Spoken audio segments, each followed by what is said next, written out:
হ্যাঁ বন্ধুরা, তোমরা কীরকম আছো? আশা করি তোমরা ভালো থাকবে। এখন আমাদের একটা প্রবলেম আছে, একটা দেখাই। এই দেখেন, এটা হলো কুচ্চা নদী। বুঝা কুচ্চা নদী। হ্যাঁ, কুচ্চা নদীতে কী হয়, এখানে ছট পূজা হয়, প্রত্যেক বছরে ছট পূজা হয়। দেখেন ভিত্তি বানানো আছে। আমি কোনদিন ছট পূজা এখানে আসি নাই, এই ভিডিওগুলো দেখে মনে হলো যে এখানে ভালো ছট পূজা হয় আর কি।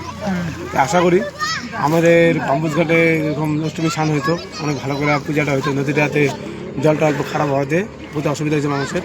সেই জন্য বললাম এখানে একটু কমিটি যেটা আছে, এই কমিটি হিসাবে আমি বলি, আশা করি যে এরকম এখানে একটা স্নানঘাটের মধ্যে কিছু বানানোর জন্য আর গঙ্গা পূজা করার জন্য।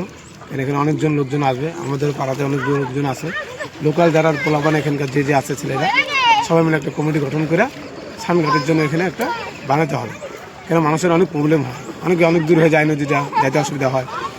তাই এটা বাড়ির সামনে হয়, পাড়াতে তোমার এই পাড়াতে অনেক লোক আছে, আমাদের পাড়াতে অনেক লোক আছে, তো এখান থেকে সবাই আসতে চায়।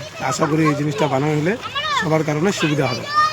আর কমিটিকে বলি, পূজা টুজা যেটা করবা, তোমাদের তো নিয়মই আছে যে একটা পূজা করলে খরচ হয়। সে খরচ যারা দোকান পয়সা আলটিমেটলি যারা দোকান পয়সা দেবে তাদের থেকে তুমি একটা আলটিমেটলি চাঁদা একটা তুমি পাবা, ওদের থেকে একটা চাঁদা নিয়ে নিবা। কেন ওরাও তো ব্যবসা করে খাবে, ওরাও একটা চাঁদা দেবে। চাঁদাটা দিয়ে তোমার পূজা একটা ঠাকুর এখানে যেরকম দিকে যে গঙ্গার এই নদীর উপরে একটা ছোটো একটা মাথার মতো বানায় দেওয়া, একটা ঠাকুর গঙ্গা ঠাকুর বসাই দিল। এটা করলে আশা করলে ভালো হবে।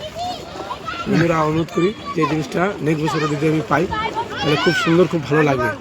আর আমাদের এই ভিডিওটা তোমায় সবাই শেয়ার করবে, যত আসো দেখো পুরো ময়দানটা খালি। দেখো কত লোকজন আছে, এরকম লোকজন নাই,